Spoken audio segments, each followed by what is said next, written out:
It's happening? Look at you. Look at that butt. Look at that butt right there. Look at that booty. Look at that little half booty. The half booty on the toe. Oh, gosh, scratch it up. It's such a strong leg. That leg is getting so beefy compared to what it was before. It's just beefy leg. Hey, welcome. Howdy ho. How you doing? What's happening? Well, the economy is still gonna collapsing, so we got that going on. The big news is that George Palikaris, he said something's coming, something on the horizon, and I was like, whatever. But no, they've submitted for at least 9 subpoenas against very big parties in the financial services industry. Anson Funds. So if you remember Anson Funds, they're the likely mafia-associated short hedge fund that would pay Andrew Left at Citron Research and Hindenburg Research guys to fabricate short thesis stories so they could just torch a stock that they had shorted. So there's that. Then they also did Citadel, TD Ameritrade, Schwab, TradeStation, a whole bunch of other ones. There's 9 of them in there. I'm actually kind of surprised that GTS and Concord Genuity are not among those, but others have said, hey, look for more. That those are probably coming. So that's a big deal. It's a very, very, very big deal. So, yeah. But yeah, it's a. We'll see what the courts do, because I think it's a proposed order. Although it sounds likely the judge is going to sign it. This may lead to settlements of chunks of cash. My guess is someone like Anson Funds will settle right away, simply because they're already under criminal investigation by the FBI. And if they're forced to reveal other things to court that can be used as evidence in a long-standing RICO trial against them, they may do some sort of like, hey, we'll give you a pile of money and an NDA and leave us alone. So that could be happening. You might see settlement offers from even larger groups like Citadel. It's harder for like FINRA. They may get the subpoena for FINRA. The FINRA would be like, no, we're not going to do that, and then appeal to a higher place because they're an SRO. Same thing with the DTCC. The DTCC has been subpoenaed in the past and has never had to turn anything over. So the hedge funds will not have the same ability to argue against that because they're not SROs. So it'll be good. It'll be good to see what happens though. I'm very curious. Another news: Trump is distanced himself a little bit from Elon. He's like, Doge doesn't have the power to fire people. I have the power to do this stuff. So we'll see how that works. And also Elon's email, along with all the members of Doge, got leaked today. So by all means, download that list. Send them, messages of encouragement. I'm not saying what you should encourage them to do, but encourage them to do something that maybe you can think of that'd be nice and creative and unrelated to their job. Hey, guy destroying the country, I really think you should blank yourself. I don't know, something like that. Just encourage them to do something with those emails. Once the world's still blowing up, the world blows up. Oh, that didn't happen. How about now?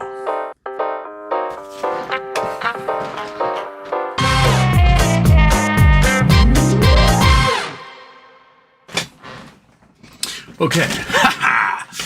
Monkey butt. I see your eyeballs. I see your eyeballs looking. I see that squirrely little side eye coming out of you. Right? Ooh, turn off the intro. Off. There we go. All right. Stephanie L. Yay, my KYC application was approved. Also, please think about doing a special tutorial on options. I will pay. Well, seriously, though, you're a good teacher. Well, if you don't know what the KYC is, that is the user verification for Pi.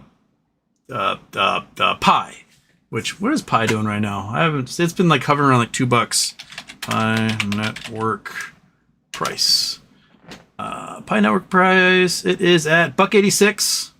So it was about 197 earlier today. So Pi is floating around. In order for you to get the coins you mine, and for the people who are associated in your network to get their coins as well, you have to be verified. Otherwise, they go into this like non-verified the cloud that can just disappear at some point. So if you guys verify yourselves, I get like 8,500 of those coins. If you don't verify yourselves, I have like 2,500, which is more than zero. But yeah, the Pi coin still is not tradable on any U.S. exchanges. My guess is when it becomes tradable on U.S. exchanges, that the price will go up significantly. At the moment, it's still trading $500 to $1 billion a day, which is pretty incredible. So that's a lot. That's a lot. I mean, it's got a 13 billion market cap. Not too shabby. If you need to do PiCoin, you can link below. By all means, I want this thing to get to the hundreds of dollars it was pre-release, whatever you call it. And I can sell it all, and as should all of you, because crypto's stupid. Okay. Where are we? Lone Wolf was first. Boom. Bitcoin. I'm tired, boss. I'm right there with you. Lone Wolf. Don't think I'll get rich off of Tesla puts, but any money I can take from Elon is worth it. Yeah. Tesla's got a long ways to go. Merrill Lynch apparently tried to shore it up. Didn't work. Still dropped down to like 262 today. Was kind of floundering a little bit. I made back some headway from my stupid self earlier this week. So on UVXY calls, it was up like 200% today. So I took that win. And then I'll see where the SPY is in pre-market. Because this week it's been very much like, if it's up in pre-market, it goes up for a good chunk of the day. If it's down in pre-market, it goes down for a good chunk of the day. So I may play, dailies, options with that and see what I can do out of it. We're speed running the apocalypse, which means I got to speed run the options play. And if the SPY drop, the SPY should drop significantly at some point over the next 6 months. It should drop 50%, maybe more. So if you are able to play the right days, you can compound that over and over and over and over again. You just gotta not be like talking to your dog's vet trying to figure out her cancer treatment when the SPY bottoms out for the day and it starts climbing again, and then you miss out on like 25 grand. You and your swirly little butt noodle. Yeah, that's all right. You're worth more than 25 grand. Even with 3 legs. It's okay. Okay. Chris Taylor. I'm betting against Elmo too. Fuck him and his broken penis. Hi, everyone. Yeah. Broken dong. Dude breaks his dick and then takes it out on the rest of the world. Like, who does that? I guess guys who really don't like their penis that much. Kelly Reed. China says it's ready for any type of war with USA. Guess we can't surprise Xi with a thumb war. Xi, prepare to get love bombed. We just like buy a bicycle and flowers. Yeah.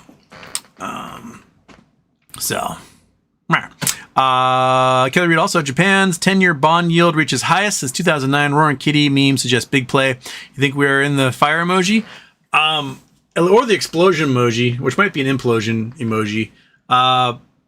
So if you don't know what's happening in Japan, is it a lot of people, these are the Japanese carry trades, they borrowed money in Japan at like 0%.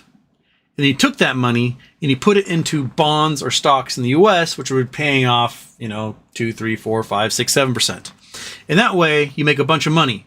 But what's happening is Japan has a little bit of inflation crisis, so they're raising rates, which means you now have to pay more for the money you borrowed. And at the meantime, everyone is scared the economy's going to collapse in the US, so bond rates are falling, which means you might start losing money and being underwater on this carry trade, which may force people, just like that brief week back in, was it August, July, when the carry trades went blip and like $1 trillion in money vanished. You may see huge sell-offs of bonds in U.S. companies, treasury bonds, and stocks, while people have to go back to Japan and pay off these loans where the interest rates are now rising. So if that happens, you're looking at margin calls all over the place, because it was an easy way to make money to be like, well, yeah, I'll borrow $1 billion in Japan and I'll buy $1 billion of this and I'll make, $50 million a year for doing nothing. And now all of a sudden it's like, oh, I'm not making $50 million a year. I got to pay $50 million a year. So it's going to clear itself out. So I don't know if Roaring Kitty was looking at that for the fire emoji, but there's enough catalysts going on to really wreck the market, and it's finally happening. We've been talking about this for 3 years. Like, this thing could happen, this thing could happen, this thing could happen, this thing could happen. And it looks like it's all, Donald Trump just like pulled the cord and the trap door fell open. Everything's just in free fall into the abyss. So that's where we are. Yeah. Jigashukla says bullish VXX, sell calls every time Trump backtracks.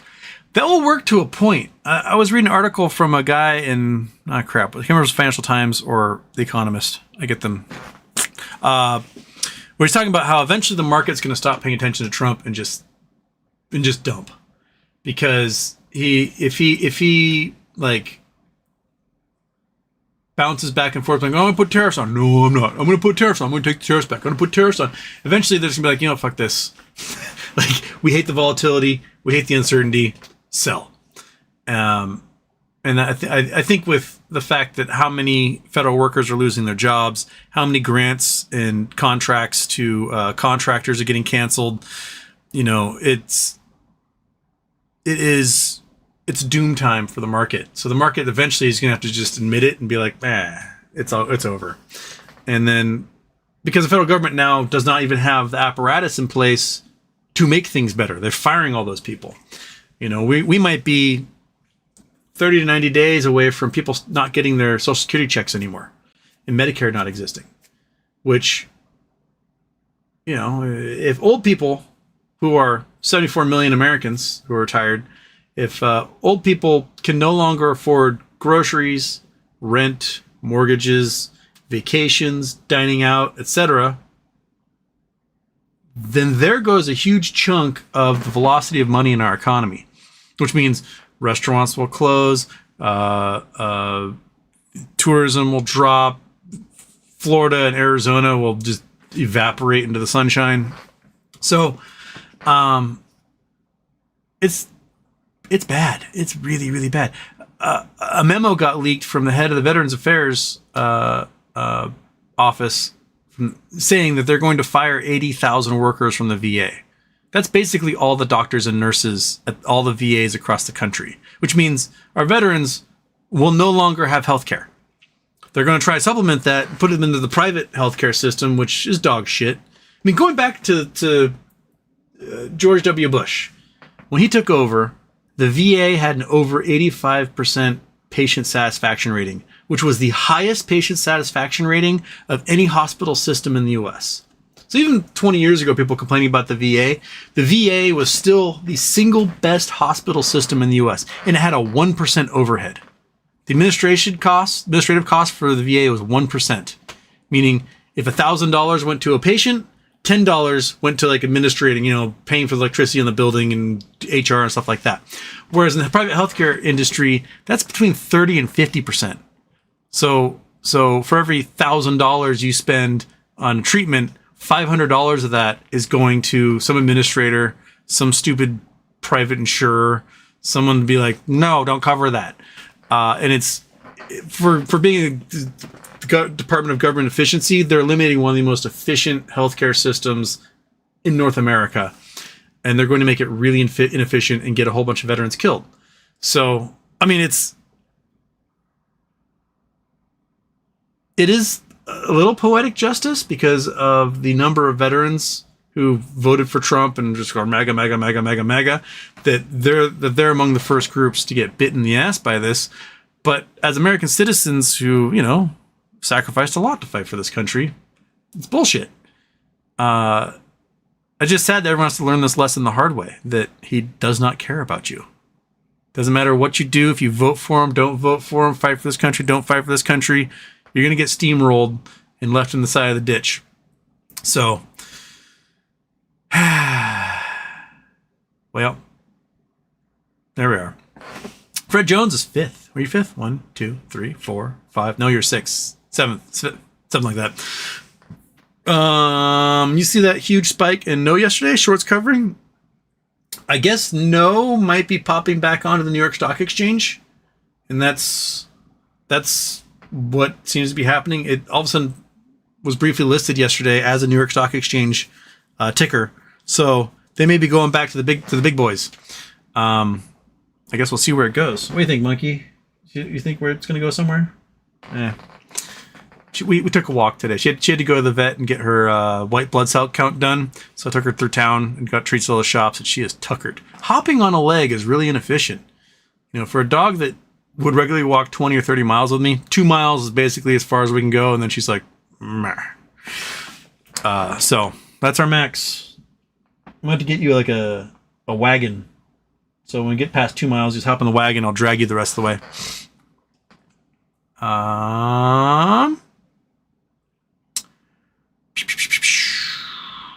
See, Gil, Vic's call is going crazy like your Tesla puts. Yep. 654, hell no. I'm never tired. If you believe in MOAS, you know it's zero or hero. I'm no zero. There you go. Chris Taylor, the No Lab spike took a dump today, tune of 27%. Yeah.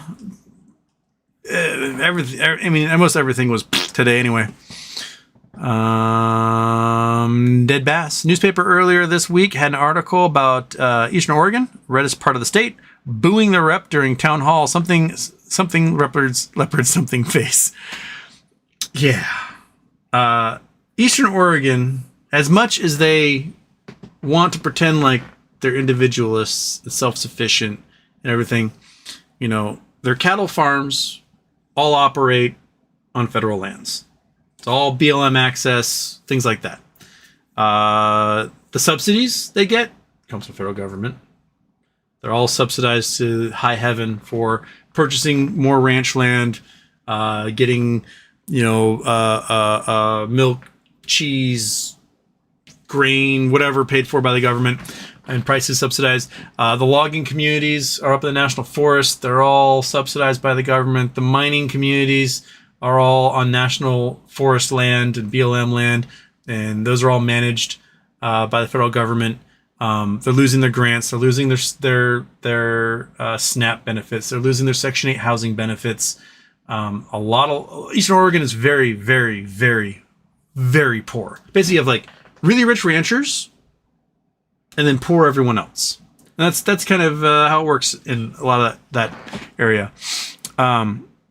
If you ever go out to like Burns, Oregon, where remember the Malheur Wildlife Refuge takeover in 2016, bunch of like goofy little militia dudes from Clive Bundy's group. Burns, Oregon is a butthole of the universe. Basically, they were a booming town. They had some mines in the area, but they had a really big mill doing pine trees. And they cut all the pine trees down. And once they cut all the pine trees down from the local mountains, the mill shut down and disappeared. But everyone stayed behind thinking that the mill's going to open someday. It'll come back. They'll reopen the mill. And the mill's like deteriorating and falling apart. And it's just like a ruin. And then for 50 years, I'm like, oh, the mill's going to reopen. And people didn't leave. And it gets 10 inches of rain. In the summertime, it's 120 degrees. In the wintertime, it's minus 30. It is hell on earth. There's no water. Except for around the wildlife refuge, there's like one lake where all the birds go, finally some water, and they hang out there. It is scrubland. It takes 90 to 200 acres of land to feed one cow. It is desolate. It is brutal. And there's only so many Subway sandwich artist jobs available in the town of Burns. And these folks are entirely reliant upon government handouts. Although, the rugged individuals of the West, they'll be the first to tell you. And now they're like, oh shit, I can't pay rent, mortgages, food, fuel. Like everything in their life was a government handout. And they're now yelling at their reps, I voted for you, why are you doing this to me? And the reps are like, I'm just doing exactly what I said I was going to do. We told you we were going to do this. It's like Ryan Peterson over at Flexport, right? He's the shipping guy, Ryan Cohen's friend who wants to make like the 1-day shipping for all these different online companies to rival Amazon. He's, rah, Trump, Trump, Trump. And then on Wednesday, he's like, why Trump do all these tariffs? He's going to destroy my import-export business. You fucking moron. He's been talking about this the last 4 years leading up to this election, that he was going to do this. Like, it's amazing to me the times the MAGA folks will take Trump at his word and the times they won't. When they won't take him at his word is when he promises to do something. When he will take him at his word is when he's lying through his teeth about some event that can be verified or disproven, right? Like, they're out there like, oh, the transgender mice, they're spending $8 million on transgender mice. No, they're spending $8 million on transgenic mice, meaning mice that take human genes put in to make like a human-ish liver. And then they figure out cures to ailments of that liver. So we can speed run drugs and treatments for people who have specific diseases, right? Transgenic. So think transgenetic, like you are taking the genes from humans, you're putting them into mice, you're making little mice brains that have human components so you can study Alzheimer's, little components in their heart so you can study like heart disease. But you go on to TikTok where all the Trumpers are and they're like, non-binary mice and stuff. Like, no, you fucking idiot. Jeez, like, why are you taking him at his word on this when it's the most ignorant take in the entire world? But not when he tells you that he's going to do tariffs up the wazoo. Like, why? How are you filtering this so backwards? But anyway, here we are.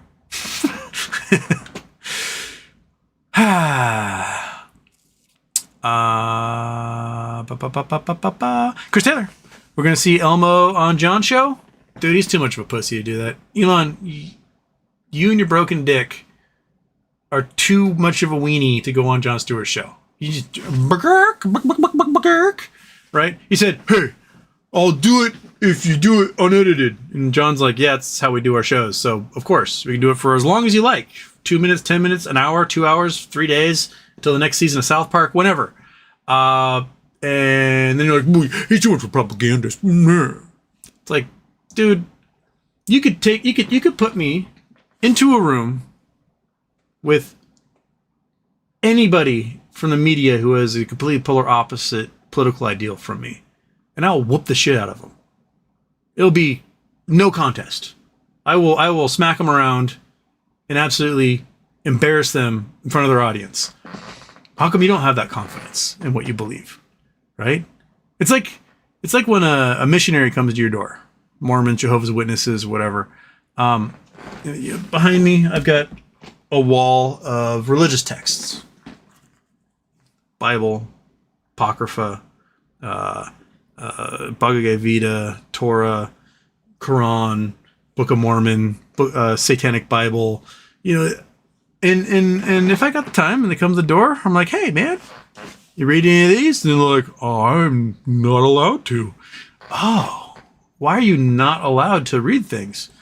Because it's a sin. Really? Absorbing information from other ideas and perspectives is a sin? That's interesting. Is it because your elders know that if you expose yourself to other ideas, the ideas you currently hold won't stand up? Oh, we gotta leave. Like, if Elon is so sure that he's so right and he's such a big, giant, brainy genius, he should be able to take on the little Jewish comedian, right? He should be able to handle it. You'd think, anyway, right? He's just a teeny little Jewish guy. He makes people go, ha ha. You're a big, giant genius. You're the techno lord of the future. You should be able to handle some questions from the ha ha funny man, right? Now your dick's broken. You can't do anything right anymore. So my guess is no. You won't see him on the show. Although the Daily Show will probably not let it go and call him a weenie for a long time, knowing that he's fully not going to come on anymore.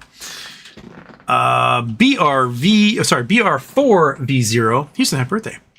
Did you catch Ian Carroll and Joe Rogan podcast? 1 million views already. It was sent to me. He didn't mention GME. He didn't mention naked shorting. He didn't mention any of that stuff. I mean, he already had turned into somebody that was promoting a whole bunch of Russian propaganda, like unquestionably, and like for someone who's like, oh, I'm a researcher, he followed me on Twitter for years, and would post every once in a while under my tweets and whatnot. But when I was like, hey man, why are you spending your time talking about how Alex Jones is like the greatest thing ever and supporting Alex Jones, when Alex Jones said that my little sister's best friend, who was blown away by a Nazi at the Parkland massacre, was a crisis actor? Like, fuck that guy. That guy's a piece of shit. Alex Jones, you're a piece of shit. Whether you're actively trying to be a piece of shit or your frontal lobe is broken, because you really can't tell. The alcoholism and the craziness. Why are you going out of your way, Ian, to like support this dude? And then there was that crazy moment where the black insurrectionist, who it turned out to be a Russian account, was making all sorts of crazy claims about collusion during the election and whatever, and everyone's pointing out like this is a Russian account, dude, like stop it. And after that he stopped following me anymore. It's like, if you can go on Joe Rogan at this point, you need to challenge Joe Rogan. Like, make it less about like, hey, this is what I'm doing, and more about, Joe, you're a disappointment to everybody. What the fuck is wrong with you? Why is it people tell you the craziest, stupidest things in the entire world, you go, yeah, man, that's crazy, rather than doing an actual interview? How is it that you've done 3,000 of these shows and have absorbed zero information over that entire time? He's lucky that he's got at least one of his producers every once in a while go tippy tap, tip tap, and then you'll see like the side of Joe Rogan's face glow with a very white Google result, and it will show, and you'll lean and be like, oh, I guess I was wrong about that. But nothing is ever learned from that. I'm just glad that the Midas Touch is now beating Joe Rogan in ratings. So, my oldest sister absolutely is in love with Ian. She's like, you should learn how to do research like Ian. I'm like, bitch, I've got multiple grad degrees. I know how to do research. Anti-vaxxer lady who keeps sending me Russian propaganda from Instagram channels called things like "No NATO," right? Like, she's like, well, you need to find the truth. I'm like, yeah, the truth is not found in anti-science and pro-Russian propaganda, man. That's not where the truth is found. Like, it pisses me out. Every day I get some message from her that is the most ignorant bullshit. And it's like, you see how the autism happens because of the measles vaccine? You shouldn't get measles vaccinated. I'm like, okay, let's break this down. First of all, here's 50 studies showing that the rates of autism in unvaccinated communities are the same as vaccinated communities. So that destroys your purpose right there. Number two, you're also suggesting that being autistic is worse than dying from measles. Third, between 1900 and 1963, 155 million children died from measles. We're talking well more than 2 million children a year were dying. This is back when the global population was 1 billion people. 2 million children were dying a year from measles. And since then, in the United States, they don't die from measles anymore. Wowee! Amazing how that happens. Well, I just think that you just need to like have more of an open mind. Open mind about what? like I try to point out to her that she never sends me an article that points out the science behind vaccination or treatment of a disease or, Ukraine or whatever, where she's like, this one really made me think. It's always some article that fits into exactly what her little Russian propaganda mind wants to believe. And then I take it, I pull it apart, I show where everything was wrong, I show the history accurately, and she's like, well, I just think that you're just not open-minded enough. I'm not open-minded, I just absolutely obliterated your entire thesis. And you have no response to that other than the fact that you think I'm closed-minded. I'm closed-minded? You're the one complaining about transgender people, Jews, vaccines, like...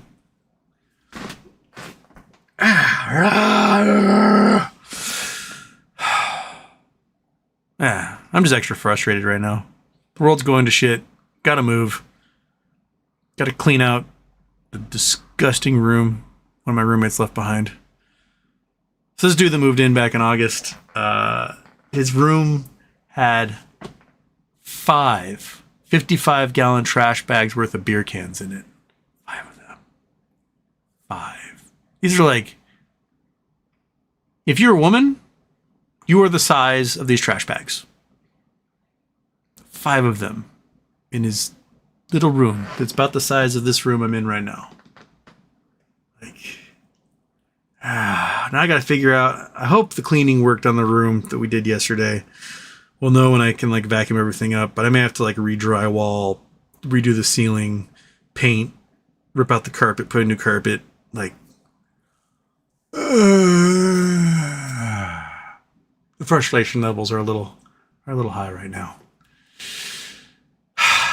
Anyway, unburdened croissant sympathy. H. Jizzo, do you feel that GME will aggro Crag to 87? There is a lot of option buying going on GME.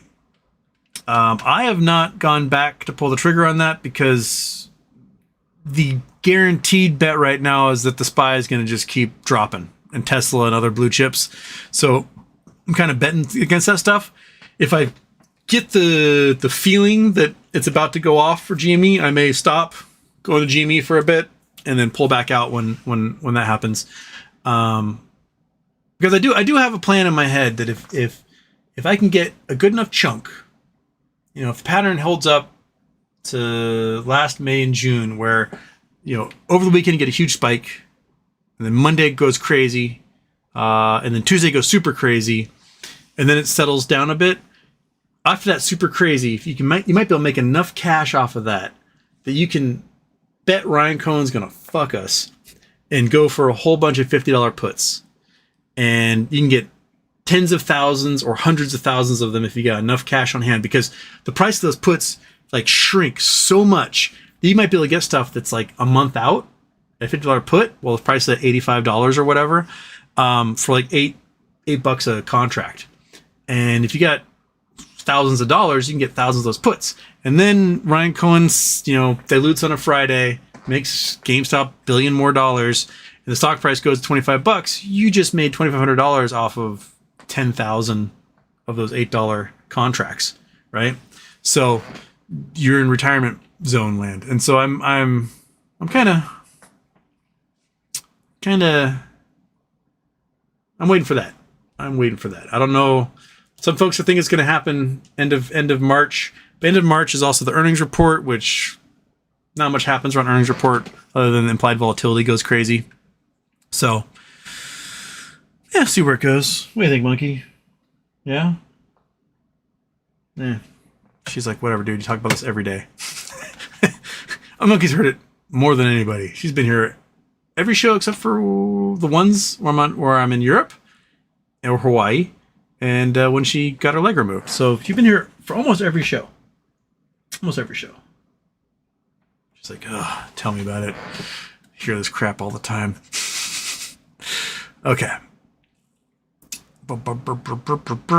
Tristan Cates hoping UEVXY just rips. It will at some point. There will be a day where someone big goes down. A big bank, a big investment fund, someone huge just implodes and the SPY drops 50 points.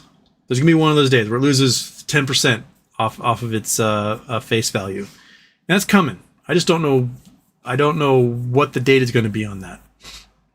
But if you see like, you know, the market opens at 9:30. If you see at 8 a.m., you know, such and such bank, you know, Chase, Citi, America is done, or some investment bank goes under, and you see the SPY start to just drop in those pre-market hours precipitously, I plan on totally jumping in the moment the market opens and buying as many puts as possible and just to ride that guy for the day.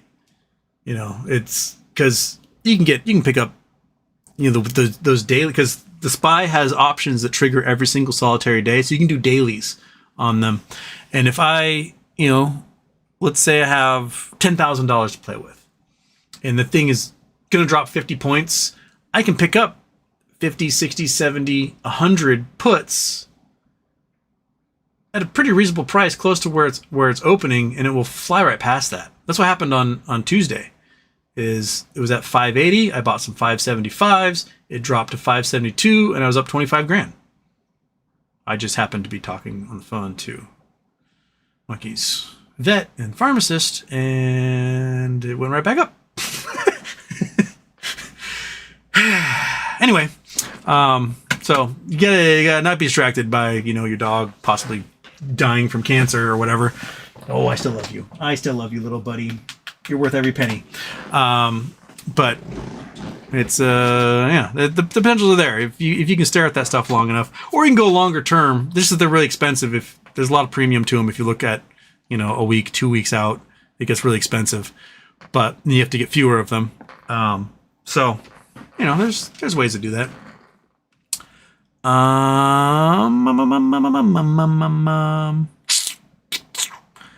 BOH, what's the deal with no labs? I know testing can take a while, but when can we expect news? Also, they now have IP licensing division and did a reverse split. Yep, they did a reverse split. They got kicked off the New York Stock Exchange. Lynn seems to try to have them in a debt spiral where they're shorting them like crazy and then forcing them to do debt for equity swaps. And then they short them some more. There was an interview that came out in the summertime with one of their head engineers or head scientists, and he said that they're planning on winter 2025, maybe January 2026 for applied application to the FDA. But the FDA fired everyone in their medical device division, so I'm not sure who they'd even be applying to at this point. Yeah. So, right. Faster. Hi, I'm trying to buy a nonsense midlife crisis supercar. No kids, just me and the wife. Healthcare field, Texas, mid six figures.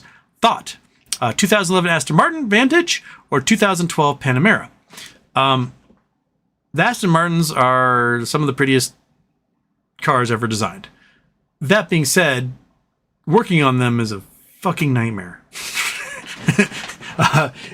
You will spend more time in the shop with that Aston Martin than anything else. The Porsche is solid as fuck. Like, if you're gonna get like a 2012, you can get yourself a GTS or a turbo. Hall's balls. You can get it. You can order a Euro spec one from like Germany or something that has a 6-speed in it rather than the automatic, so it'd be even sexier.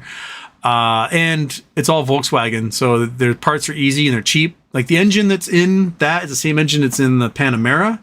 That V8, that 4.8 liter by then V8, or the V6 is also the V6 in it, but might as well go for like the turbo or GTS or something, or at least a Panamera S. And the parts are easy to come by. They've sold so many millions of them that even like junkyards have lots of parts, so it's pretty cheap to work on them. So yeah, I would go with the Panamera, just because it's easier to work on. Parts are super duper easy, even though the Aston is prettier, and it sounds beautiful. The V8 sounds so good. But yeah, just I'd do a Panamera. You can even pick up like 2012. If you go to the Copart auction and you search through like run and drive, you can find one that just needs a like plastic bumper facade, and you'll pick it up for $4,000, right? Something like that. and then you just buy the bumper off eBay for $500, and boom, you're done. So, yeah. And you can probably buy you buy like 10 of those suckers and have just a tear perforation, a new Panamera. Every time everyone once breaks, you just break out another one. Yeah. Alexander K. Did BlackRock buy the Panama Canal? No. BlackRock bought 2 ports on either side of the Panama Canal, which does nothing to do with the Panama Canal. We can, where are you, Google Earth? There you are. Boom. Google Earth. Bing. There we go. So, Panama Canal runs north-south here. So, here, you've got the canal, right? And then there's a seaport here. Yeah. There's a seaport here. They bought this. There's like a little fuel station. There's, some shipping containers.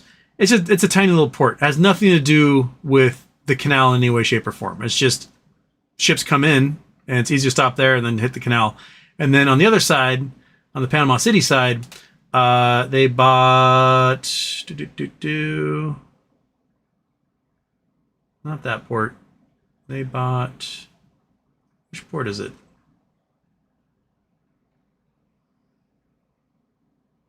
That's where it spits out. That's where it spits out. Is it this port? It's a little guy. It's not very big. It might be this one. Here. And there's also some fuel depots in there. I thought there was another port. Yeah. It's right by. It's right by there.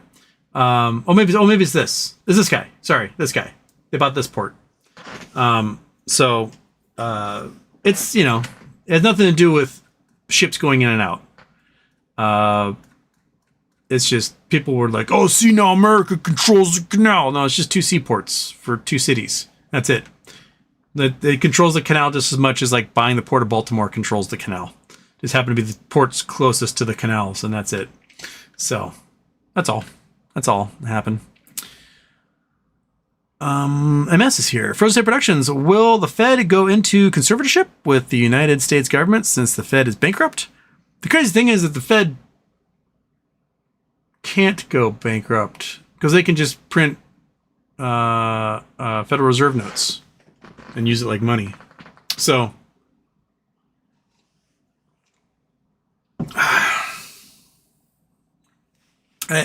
yeah. Although if Trump managed to get some MAGA people on the Fed board, things could deteriorate in a hurry. There was an article that came out the other day about if Trump somehow gets people on the Fed board to now put the U.S. back to a gold standard, how much it will evaporate basically every stock on Earth and how fast the economy will collapse. It was a pretty convincing argument. I'll see if I can find it and I'll post it to Blue Sky or something. But basically it's like there's not enough gold in existence to make the U.S. government go back to the gold standard, and it will cause gold prices to go to $80 bajillion, which will result in a loaf of bread being 50 grand and everyone basically just starving to death, and that's it. that the inflation that they're trying to protect themselves from by going to the gold standard would cause the greatest inflation you've ever seen in human history. It was a pretty convincing argument. Oh crap, that just reset. Gotta go back up.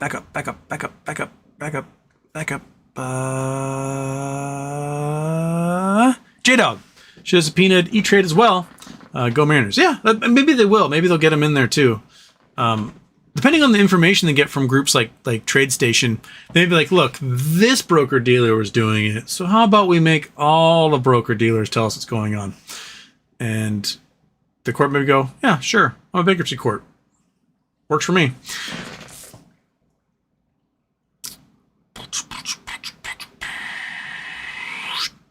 Brendan Wells wants to know No Labs BBBY. No Labs, stuff's happening. BBBY, not a clue.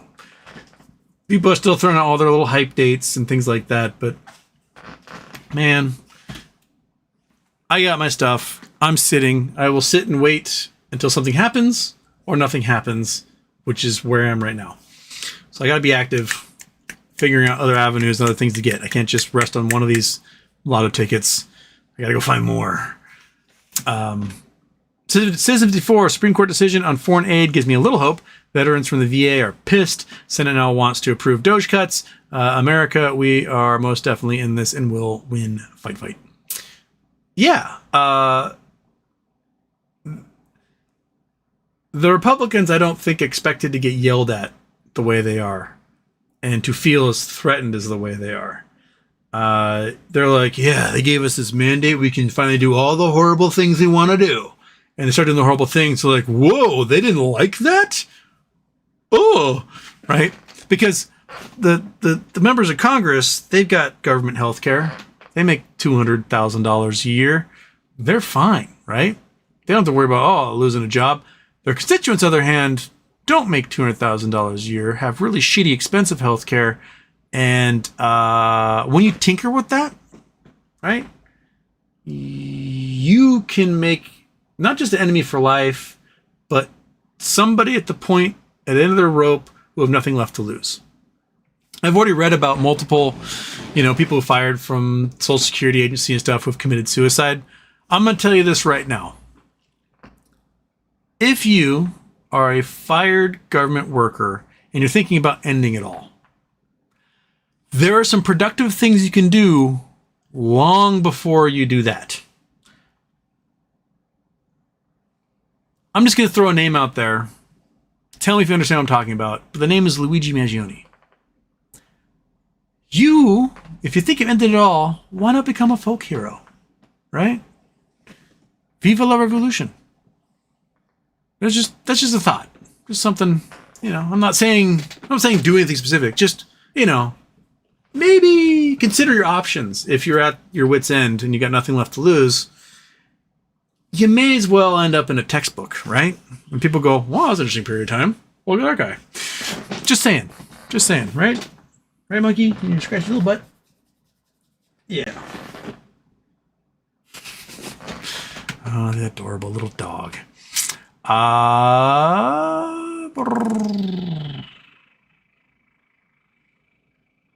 Where was I? Oh, Steel Horse Nomad. Thinking Trump uses Magic 8 Ball. Should I do tariffs today? Should Trump do tariffs today? So it shall be. There you go. He is in a tariff day today. The switching back and forth is ridiculous. It is stupid. And he's getting nothing out of this. He's like, oh, it's the fentanyl. Dude, 47 kilograms of fentanyl came from Canada that got busted. 1,000 pounds of fentanyl got busted from the U.S. into Canada. It's the other way around, man. We're the ones not securing our border. It's our fault. The Canadians are dying from fentanyl. And then he slaps the tariffs, and the other country's like, well, fuck you, get tariffs back. He's like, you can't do that. How dare you? That's what a trade war is, you fucking moron. Fortunato 2. No Labs is another loser. Has to go to $18 break even now after reverse split. Yep, reverse splits are the dumbest. If you get the point where you have to reverse split, then you're doing it wrong, man. Yeah. I went from 10,000 shares down to 250. Yeah. First State Productions, George Palakaris with MMAT, MMTLP gets positive action. Can they go back and restore options that were destroyed from the bankruptcy? I don't know, but if they can prove fraud, they can reverse the entire bankruptcy. There's also can reverse sales in the bankruptcy as well.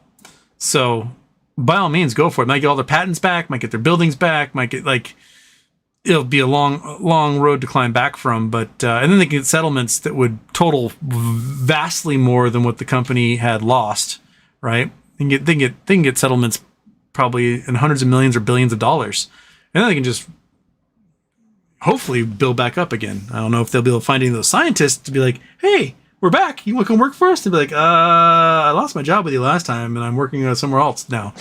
So that might be hard, but that's something. Something can come of it. BJB Brand. Final minute counts down. He's coming. He will make it past the waiting for Houston questions. I am at the waiting for Houston questions. Just as hell not. Hey, look at this. Keegan Murphy. I am now at the start of the show. Happy birthday, Houston. Almost pooped my pants when my app showed plus 10,000% no labs. I thought you mow us, but they're are at a conference the next few days. Maybe you learn cool things soon. The plus 10,000% is the reverse split. So it's a trickery of the math. So that's what happened. Tony, Houston, what did geologists call benzene ring with iron atoms replacing carbon atoms? A Ferris wheel. Oh, Jesus Christ. Andrew Stewart, Houston, favorite kind of skiing to do watch? Mobiles, pipe, GS, rails. I like speed. When I ski, I like speed. I like going as fast as I can. I do enjoy like fluffy powder days. I'm too skinny. My little chicken legs do not like moguls. I like to go into a tuck. I like the thrill and sensation of, I don't know, like my amygdala shaking or something when I go really, really fast. So I like watching GS. I like watching the big downhills. I like seeing somebody do 90 or 100 miles an hour and then just like rolling down the windows off some jump where they fly for hundreds of feet and land again. It's that like putting your life on the edge. Watching, half pipes and big air, that stuff is cool too. But I can do the GS runs. Like I feel pretty confident I would not be like Olympic caliber, but I feel pretty confident I could bomb a GS run and hold my own. I could not do a half pipe. I cannot do big air. I can't do the mogul freestyles like that. My knees would explode in every single one of those instances. So for me, watching GS, I can imagine myself doing it in my head, and that gives me some sort of pleasure. So yeah. Plus, those ladies in GS, they got big old donks.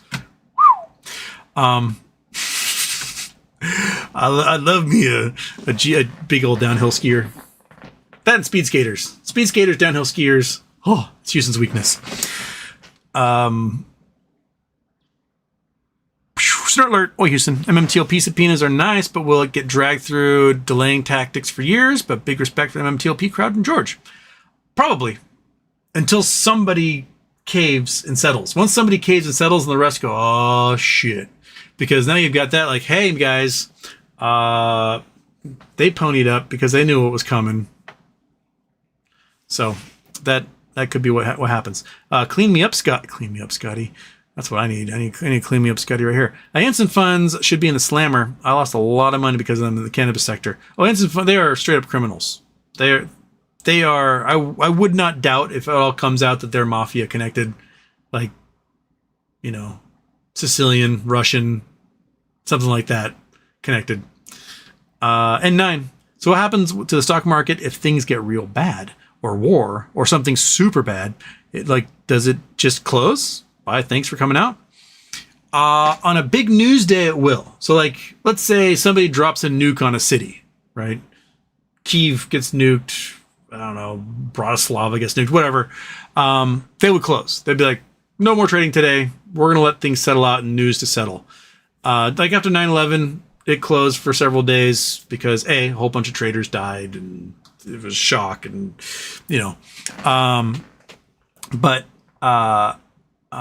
it's, yeah. So big enough news, break out a war, they will close for the day and be like, we're gonna just hold off. So that's how it works. But then eventually the trading starts up again because there's still money to be made, baby. Once they refigure and they recalculate their algorithms for war, then they turn it all back on again and they're good to go. And on them off. Super chats. How low do you predict the SPY? Also look at Netflix. The SPY, I think ultimately with the total collapse that Trump is trying to usher in, I think the SPY can go to like 250 easily from where it is right now. So that's like a 70% drop. Very possible. We would have had more or as much as that in COVID, but they managed to start throwing money at everything. And then they'd take the money and put it somewhere to put it in stocks, and the stocks rose up and saved the economy. They may have to end up doing that, but I think the point right now is to blow the economy up. Let it blow up. They'll have all sorts of cash on hand from doing crypto rug pulls and anything else and stealing money from the government for their sovereign wealth fund. And then they're going to let it drop to nothing and then they'll scoop it all up and they'll own everything. I think that seems to be the Putin mafia-esque goal. So it can go really, really low. So I say, let it go. At this point, it's going to blow up. So I'm going to try and benefit as much as I can from it blowing up. Because assholes are going to do what assholes do. And I'm going to finally use my asshole ESP to enrich myself. And, and then blow his popsicle stand if I have to. It's like, I'll leave you guys to be mud people, and I will go be an enlightened person somewhere else in the world with hopefully heaps of cash for myself and my family to have a great time with. All right. I was chatting with somebody last night, someone from Sweden who sends me stuff about the war in Ukraine a lot. And I was mentioning that, like, what I love about America is the hugeness and the diverse topography. Meaning, I've got mountains everywhere. I've got rivers. I've got, I can go subtropical. I can go Arctic. I can go through vast swaths of public lands that are just the size of other countries and see really interesting things and be in places where very few people have ever been and like explore. I can feel like an explorer in America. I can tell from this administration that they're going to sell all that off, and I will no longer be able to explore my own country. That it will be privately held, and I'll be kept from these natural wonders and cool things out there that are owned by me, by you, right? And if I can no longer explore this place, then you know what? Fuck it. Like, I can go to countries that take care of their citizens, right? They've got universal health care. They've got free college. They got whatever. I can fucking leave my student loans behind, be like, and go explore somewhere else. And, see how the other half lives. If things are going to get really, really bad here and nobody has the absolute, no one in the opposition has the actual stones to do something about it, then why should I? Like, I'm just gonna end up in the Gestapo or end up in the gulag from the Gestapo at this point. There's 2,000 hours of me calling Trump a piece of shit. There's no way I'm not going to prison. Like, normally with my white skin and blue eyes, I could just probably blend in with the crowd and be like, yeah, I hate black people too. But that's not in me. I'd rather GTFO, or I'm going to die in a gulag somewhere. And then what, monkey? Right? What are they going to do for a 3-legged dog if I end up in the gulag? That's not going to work for anybody. So, plane tickets, man. That's probably what's in the cards.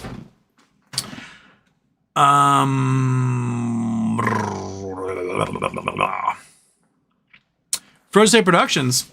Here's an example of a good neighbor. A Ricky was pounding on our door. The city was towing cars from a declared snow emergency. Saved my stepson $300. Oh, nice. There you go. Like, hey, you gotta move the cars because like the plows are gonna come through, so they're just gonna start towing everybody. That's brutal. But yeah, good thing for Ricky. Jethro, Houston. I felt multiple earthquakes on the west coast near you in the last couple of months. Is it possible sign of a larger one to come soon, or can it be a good thing to release some pressure? Here's the thing, is whenever there's a big quake, there's always a swarm that happens before and after. But when there's a swarm, it doesn't necessarily mean a big quake is coming. Like we had, I'll bring back ye old Google Earth here. Boink, boink.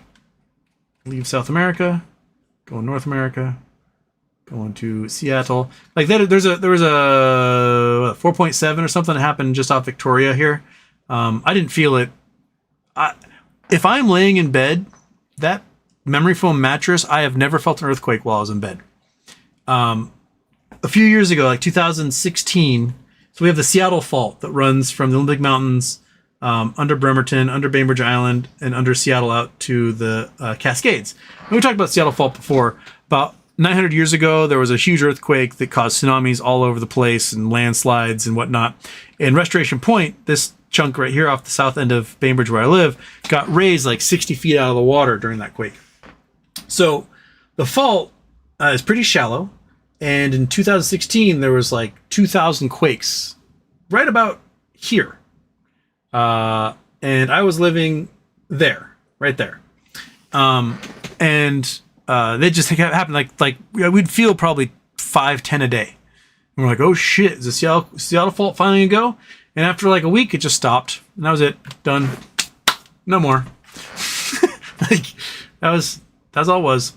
And so the big quake never came. More recently, we had a big old swarm up here in like between Sequim and Port Townsend, Port Angeles, that area. Hundreds of earthquakes happened. We're like, oh shit, it was on a fault we hadn't seen before. So also we learned about this new fault up here, and then it just stopped. But, you know, where you have massive quakes, like the big one in Indonesia that caused that tsunami in 2004, there were like thousands and thousands and thousands of smaller quakes, and then the big one hit. So when you get a swarm, the chances of it being, oh, a big quake is going to hit is decent, but not 100%. It just kind of goes rumble, rumble, rumble, rumble bunch, and then it's fixed itself. So yeah. So there's a big quake up here in like Howe Sound, right about here off Howe Sound. There's like a 5.0, and another one a week later down here. There's like a 4.7. That's pretty interesting to get two decent sized quakes like that within about a week. I didn't feel either one of those. So it's a bummer. I like feeling earthquakes. A lot of people are like, it's terrifying. I'm like, oh, cool. The earth is so powerful. I may have a different opinion if I'm in a really, really big one. The Squally quake was the biggest quake I was in. Well, the Squally quake, and then the two, the 6.7 and the 7.2 in Hawaii. But those ones, Hawaii quakes feel different because there's so much sediment here that everything just kind of like jiggles and like a jello. Whereas the two big quakes I was in Hawaii, and was that October 2006? Hawaii is all bedrock, so it was like bam, bam, bam, bam, bam, bam, bam, and it was much more like, I don't know. It didn't feel like everything's going to come down. It just felt like, wow, someone needs to stop shaking this so violently. But yeah, the Squally quake went on, and that was a minute, and it felt like forever. And that was 7.2. That was based down here in the Squally, which is the Squally Delta, somewhere around Meow. And yeah, it was really deep. We're lucky that it was really deep, because if it was a shallow quake, we would have been absolutely fucked. It was like 48 kilometers deep or something. Whereas the Seattle Fault quake, it did things that are equivalent size, but it was like 0 kilometers deep, so everything shook off and died. So I'm kind of rambling at this point. Let's move on. Keegan Murphy. I love doing pi, but it says I can't KYC until after 30 days. Oh, do you have to like wait 30 days before they allow you to do it? Interesting. I know that they had problems where there wasn't enough people to verify identities, so the KYCs weren't happening. So maybe that's why they're making you wait, because they just don't have people to do it. Steel, Peach, and Tozer, why do Putin apologists blame Ukraine when Igor Girkin, a former Russian FSB colonel, confirmed that the core of the so-called separatists in eastern Ukraine in 2014 were Russian special forces? Because that's the propaganda. We know that there's Russian special forces. We had the open source intelligence guys on Twitter in 2014 say, hey, look at, Gregor Ivanovov's, Instagram account. You can watch him geotag his Instagrams all the way across Russia into Ukraine, and now he's doing selfies on the battlefield in Ukraine. Like, yes, these are Russians. These are not separatists. Because most of the people that were there were killed or hauled off to go to prison somewhere in eastern Russia, and that's it. So, no, it wasn't separatists. It was Russians the entire time. That's another thing, like, my sister was like, well, why the Ukrainians, a coup against their legitimate government. I'm like, dude, it was 372-0 was the vote to remove Yanukovych from power. 372-0 in Parliament. They're like, get rid of this guy. That's not a coup. That is a check and balance on the government. If Congress were to vote 372-0 to remove Trump, he'd get removed. That's called impeachment, right? So, I actually need conviction on topics. I got 2 houses, annoying. But like, Yanukovych was a Russian puppet who was essentially installed through kind of a suspect election and started doing pro-Russia crap. And the people were like, we're done with this. And they said, hey, let's remove him. And the members of parliament were like, yeah, he needs to go. And so they removed him. The Maiden Revolution was a revolution. It was not a coup. It was a revolution. And it was a democratic revolution at that. They'll point to things like, well, they burned that building down with a bunch of Russians inside in Odessa.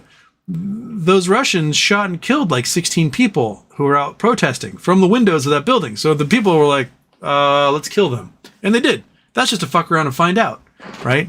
You can't use them as like some sort of like, they were being peaceful, they were martyrs. No, they literally killed people with their AK-47s, and then everyone's all sad that the murderers got taken out. It's all about propaganda. It's all about, like Russia always does false flags. They have false flags as their favorite thing in the entire world, and the problem is they fuck them up. Just before the invasion, Russia was trying to claim that Ukraine had broken the ceasefire, when in fact Russia was breaking the ceasefire. And there was a commandant who had a really fancy SUV, really fancy, like a Range Rover or something. And they claim the Ukrainians blew up his car and tried to kill him. Problem was they took the license plate off his Range Rover and they put it on a $1,000 30-year-old Russian piece of shit and then blew that up. I'm like, see, it's the same car. And you can tell the wheels aren't the same, the grill's not the same, it's not the same car, it's a false flag. And then when they're like trying to claim that they're capturing these Nazis, right? Like, see, they're Nazis. And there's a list of things that they seized, which was really like, hey, can you go procure these things, put them in a pile, make it look like capture Nazis? Like, we need Nazi flag, we need some bullets, we need whatever, we need SIMs, SIM cards. But the stupid troglodyte who got the list got copies of SimCity and like Sim 4 and put those there. They can't get their false flags right ever. They're so bad. Like, when that dam blew up and flooded and killed a bunch of people, they tried to claim that the Ukrainians did it, but the dam was under the control of the Russians the entire time, and there's video footage of the Russians drilling into the dam and placing the explosives. So, like, every single time, like, even at this point, if Russia says something, you go, all right, it's gonna be the opposite of that. It's almost guaranteed, and they're just so bad at their lying. They have like zero finesse when it comes to it. Just like throwing all these people out of the windows. Well, I don't know why he died. I don't know why everyone important falls out a window in Russia. It's because they were murdered. That's it. They didn't shoot themselves 14 times in the back of their own car. Like, they were murdered. Like, oh, this one didn't work. That one didn't work. I'll try it much more times. Yeah, in the backseat of my own car. It's just, if the Kremlin says it, it's a lie at this point. J-Dog, recently Washington earthquakes, are they tectonic, volcanic related? These are tectonic quakes. If they're volcanically related, you would see them gathering under the main volcanoes. Like in Washington, you've got Adams, St. Helens, Rainier, Stewart, Glacier Peak, Pilchuck, and Mount Baker. So you got all those guys up there. Then down Oregon, you've got Hood and Jefferson, Three Sisters, Crater Lake, etc. There's no volcanoes out here. So this is the shelf, and right at the edge of the shelf, that's where the subduction zone is. So if you're getting earthquakes out here in the spreading ridge, that doesn't matter. Those don't matter at all, because that thing's always moving. It's a big conveyor belt of basalt. If you're getting quakes along this, that's when it's time to worry. Because we have not had any real measurable quakes in this subduction zone for like 10, 15 years. And the geologists are like, oh shit, this thing is locked. That means a lot of energy building up, because you're getting quakes along this, which means it's moving, it's spreading. It's trying to spread, which means this chunk, this piece of little tiny continental shelf here, that ocean plate is trying to dive underneath and can't.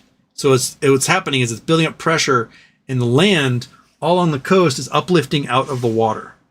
And so there's lots of little rolling hills and stuff that are growing by, a centimeter a year, an inch a year, all along here. And when that thing finally gives way, funk, and it dives, all that land's going to flatten out and the ocean's going to come rushing in. So the tsunami is going to be kind of double impacted here, because you'll have fluctuation along the shelf, and you also have subsidence of the land along the coast, and it's just going to dive underwater, and it's just going to be underwater at that point.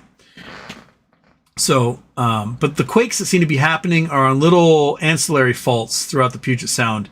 And just because, there's mountain building going on all over the place, because as this thing wrinkles and folds and whatnot, the land moves and shifts. And so there's just a lot. This whole area is super, super active. Vancouver Island itself came from South America. It's kind of weird to think about. But this island was a little microcontinent down here off of South America, and over the last 500 million years, moved north on its own little plate, flipped upside down, and smacked into Canada. So you can go in here and you can find fossils that don't look like anything from North America or even the Pacific Northwest, and those fossils will be 500 million years old and will look like stuff that's down here. It's a really weird little anomaly. And how it motored up there, fuck if I know. This Wanda Fuca plate must have been much bigger and did some sort of weird twisting at some point and just rotated and slapped that sucker into Canada. It is a weird anomaly.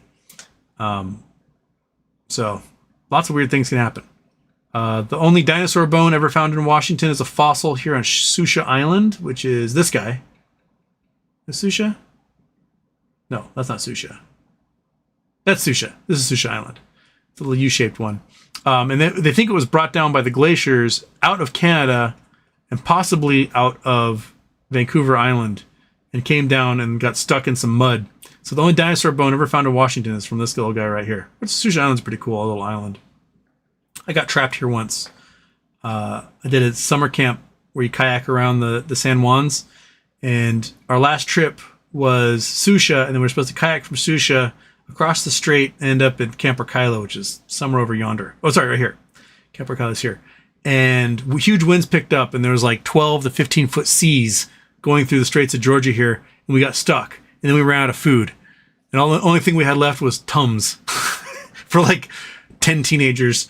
And so eventually some powerboat came and rescued us, and then just powerboated us back. We had spent 3 weeks kayaking around the Salmon Islands, and then we got here for our last day. We ran out of food, and the storm was storming too big. Fun trip though. If you ever go to Doe Bay, this is a nudist colony. I found this out because we kayaked, and on our map it's hey, there's a little store here. So I had to hey, we'll pull up on the beach and we'll go in and get some treats. And we pull up on the beach, and there was naked adults everywhere, and a whole bunch of 13, 14-year-olds were what? So that's interesting. Let me see any naked people from space here. See any naked people? What if we got naked people? You have any Google Earth cars? No? Dang it. Alright. Let's see here. Let's are you any naked people here? No naked people. Bummer. Oh well. Do you have any other maybe naked people over here. In Google Earth street views? No? Dang it. Oh well. It'd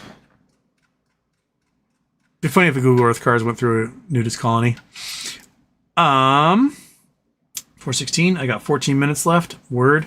Julius, Miami, Starship 8 blew up, falling over Bahamas, second in the row. Oh, it blew. I thought they were going to do the launch on Monday. Did it just blow up now? Let's I thought they were going to launch Monday. Starship explodes.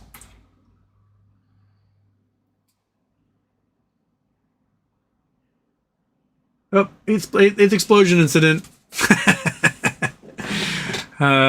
Fuck you, Elon. All right. So now it's blown over the. So the rocket itself blew up. All right. Then 2 months after explosion, started kick us. 403-foot rocket lifted off Texas for sunset. SpaceX caught the first stage booster back at the pad, so they can catch that booster. You know what? 2 out of 4 times. Lost contact minutes the test flight as the spacecraft came tumbling down. Space giving flight was supposed to last an hour and couldn't release the mock satellites into space as planned. Spacecraft reached nearly 90 miles altitude before trouble struck. Not immediately clear where it came down. Unfortunately, this happened last time too, so we have some practice at this now. I mean, the last 7 times. NASA has booked Starship to land its astronauts on the moon later this decade. SpaceX's Elon Musk is aiming for Mars with Starship, the world's biggest, most powerful rocket. Last time, Starship had 4 mock satellites to release once the craft reached space in its 8th test flight as a practice for future missions. They resemble SpaceX's Starlink internet satellites, thousands of which currently orbit Earth, blah, blah, blah. Starship's flaps, computers, fuel system were redesigned in preparation for the next big step, returning spacecraft to the launch site, just like the booster.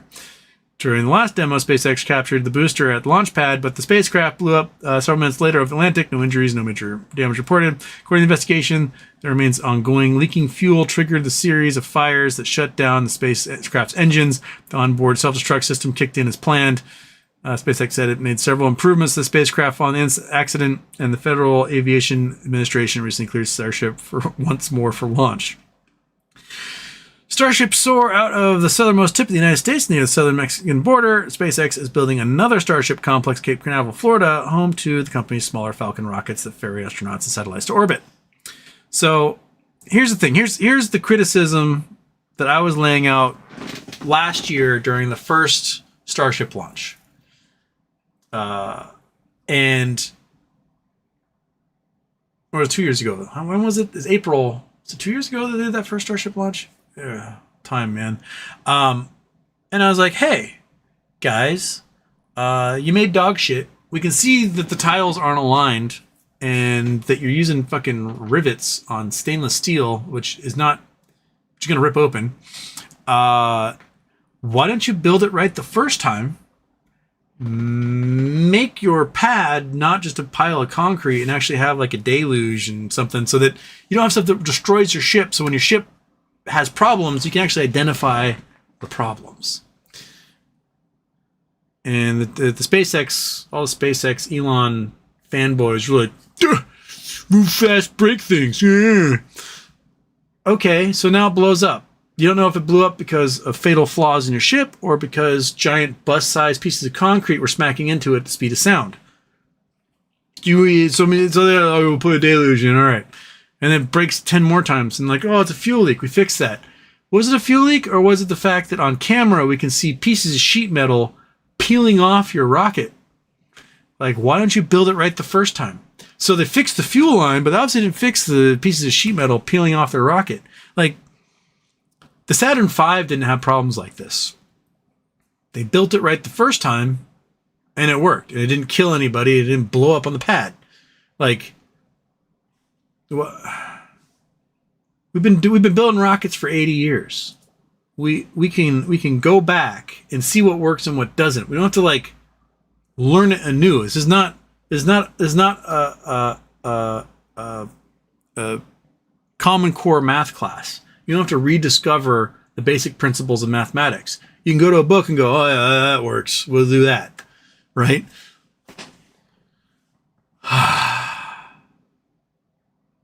Then they're never getting to fucking Mars. And they need to get to Mars so that Elon can get the hell out of here. We never have to talk to him again. Send him to Mars. Turn off the antenna. Be done with that asshole. Starship is so stupid. It's just like, once you have one botched penile enlargement surgery, you're going to have nothing but botched penile enlargement surgeries for the rest of your days. That's just how it works. It's fucking stupid. Rocket science. Yeah, it's literally rocket science. Julius, thank you for making my day. That as long as starships keep blowing up, I'll be happy, I guess, at this point. Just Elon needs to be like, okay, fine, we'll put a human on one. He needs to be the human to go on one. Right, Monkey? You want to celebrate, Monkey? Celebrate blowing up and eating some liver pate, dried liver pate. How about this little guy right there? That work for you? Yeah? Oh, yeah. Oh, yeah. It's amazing how losing a leg makes her less want to, like, jump up and get things. She's like, bring it to me. It's okay. We understand. We understand. You have one less leg on you. Getting up is a pain, right? Well, we still have a scratchy butt, though. Yes, you do. All right. Where am I?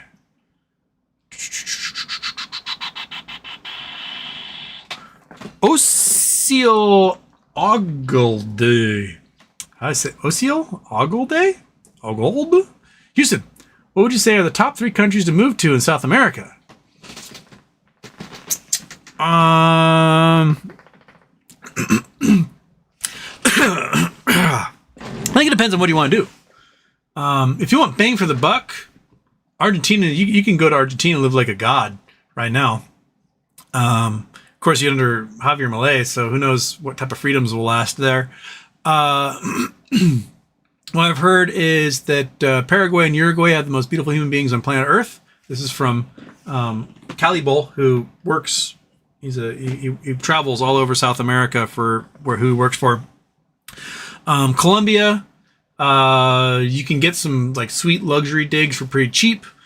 Although I've heard you gotta watch out for the beautiful Colombian ladies, is that a lot of them, they'll be like, hey there, gringo, and then just rob you. So, hey, they got big old booties. I'll fall for it every time. Never learn my lesson. Right now, I bet if you get in cheap in British Guiana, things will get pretty sweet. Because they've got all that oil money coming in. There's not much development. You can probably start up some pretty cool high-end businesses, because as like the GDP of the country rises from these oil field discoveries, they're going to want the good life. So you can make luxury restaurants and hotels and stuff. Although I heard the beaches are pretty terrible, that they're just kind of like muddy swamps that just go up against the jungle. So the beach life won't be there. I have friends who have lived in Chile. Real mixed reviews about living in Chile. My friend Ricardo's from Ecuador. It's pretty easy to get citizenship in Ecuador. You can just buy your citizenship in Ecuador and get an Ecuadorian passport. The problem is that the narcos, they got kicked out of Colombia and they're now trying to take over and causing a lot of problems in Ecuador. Ecuador was famous for its human rights. It was a beacon in South America for democracy. And that's being eroded by the cartels moving in, and lots of street gangs. A lot of violence has appeared in the last 5-6 years. So you gotta watch out for that. And there's always Brazil. You don't have to live in the big cities in Brazil. You can go to smaller communities, and there's thousands and thousands of miles of amazing beaches, and all the chicks have giant butts and thongs. So there's that. So I guess pick your poison. If you're into space stuff, French Guiana's got the European spaceport there. So yeah. If anything, most places are drastically improving except for Venezuela. 15 years ago, Venezuela would have been the place to go. The economy was flying high, even though there was communists in charge. And Maduro is who really, really, really ruined stuff. That and the sanctions. So, and like malaria's coming back, and there's no food, and yeah. So I would avoid Venezuela pretty much out of all the South American countries. Everything else, I think, have improved. Bolivia has improved. They said no to the coups. Their quality of life is going up. It's just, where all people live is cold as shit and at high altitudes, and then the jungle's the jungle. Peru, not that bad. We haven't had Chris hasn't shown up in a while here. Chris Collins. Where are you? You're our Peru connection. He lives in Lima, out towards the coast. Tell us how it's going. Yeah. If Cali Bull's listening, Cali Bull can give us all sorts of opinions. But yeah. Blah, blah, blah, blah, blah. Squamps. I bought options as a strategic investment, 5th edition, kitty pens, and some stuff for my full face shield respirators. There you go. I got your kitty pens. There you go. That's a Squamps kitty pen right there. And you can pull their head off. Head comes right off. Now it's a decapitated kitty pen, but then you can put the head right back on again. So yay. Nobles, Houston. Any comments on BBY bonds 300% since New Year? Covering? The only reason you cover those bonds is if you're afraid they're going to pay out. And the price is now higher than the plan's agreed payout for those bonds, which tells me someone somewhere thinks there's going to be a debt for equity swap with those bonds through some sort of emergence. There's almost $4 billion of potential payouts to the estate. There's like $2 billion in liabilities. And if you do debt for equity for one of those, then there's only $1 billion in liabilities, which means $3 billion will pay out. And if that $1 billion also takes equity, well, then there's $4 billion to pay out to everybody. So it seems to be good news to me.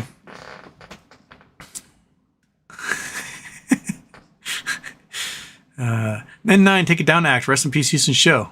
Take It Down? Is there something called Take It Down Act? Take It Down Act in Congress. Oh, there is something called Take It Down Act. What's this? With the start of the new Congress, prior CBO estimates, Ted Cruz introduced this last year.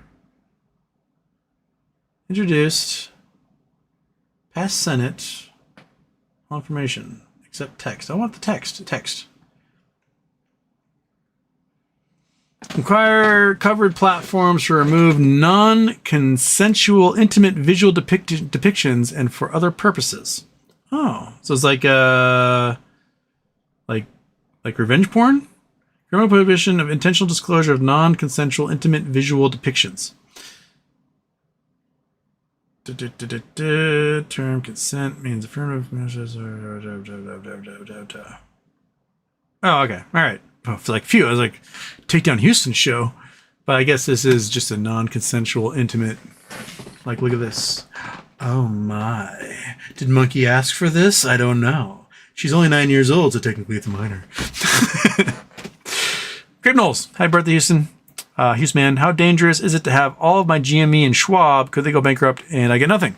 No. If your broker goes under, somebody else gobbles up and assumes control of that brokerage.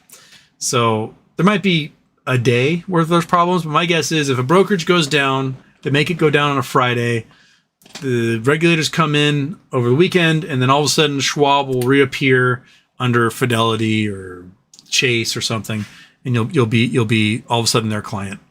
So that's probably what's going to happen. Freely Wheelie. What are the chances BBYQ bankruptcy is being delayed because it might lead to millions of shares of GME bought by investors? I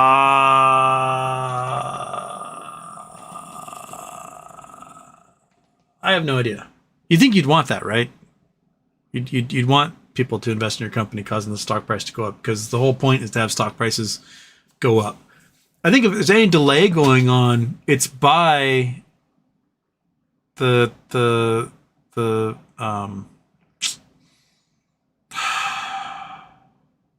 administrative creditors, that they're just not pulling the trigger on something for some reason.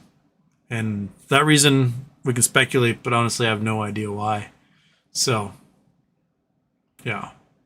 K Crushers, Vancouver Island did not originate from South America. It did. Geology of Vancouver Island. Let's pull this up right here.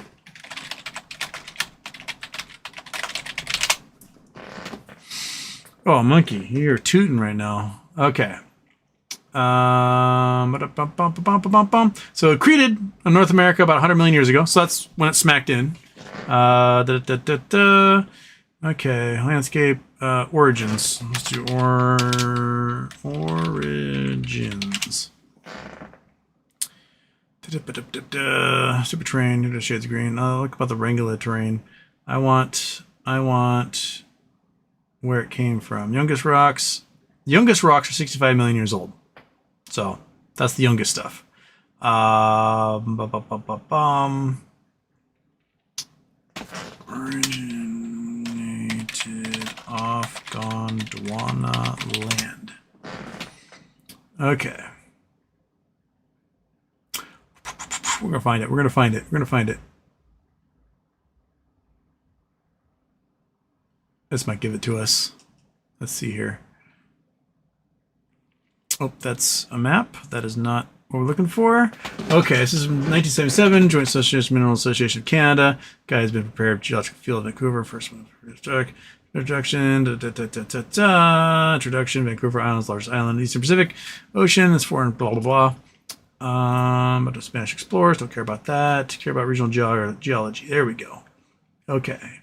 So that's all the names of the rocks we got here and what periods they're from. What Triassic, Jurassic, like this is all stuff dinosaur zone times.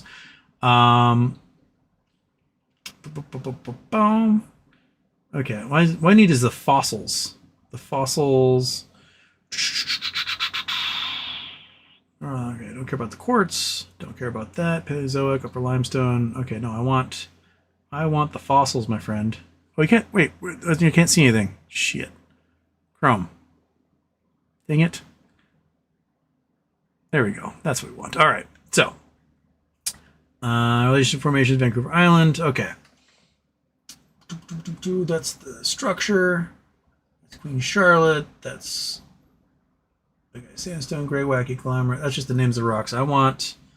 Menozoic, grandiorite. We're gonna find it. We're gonna find it. I'm gonna be late here looking for a group composed of the name basal unit, Cremerson, Quinsanto, Parson Bay formations. Salt unit is part thin black agrolite, middle Triassic, Aladdinite, Doanella beds, only known from the northeast flank of Mount Shone, about 200 meters thick. The Christmas formation. I want fossils, dude. Give me the fossils. Carnian fossil sediments, upper member. Okay, that's probably where we want to look. Carnian fossils.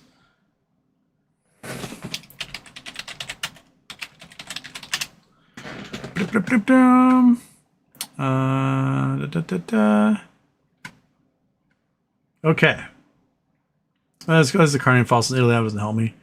That's just the time period. That's not the ones I want. Okay. Man, I'm gonna have to get to this. I'm gonna have to do this, but I gotta get running here. Maybe I should just search Vancouver Island. Vancouver is land, South America.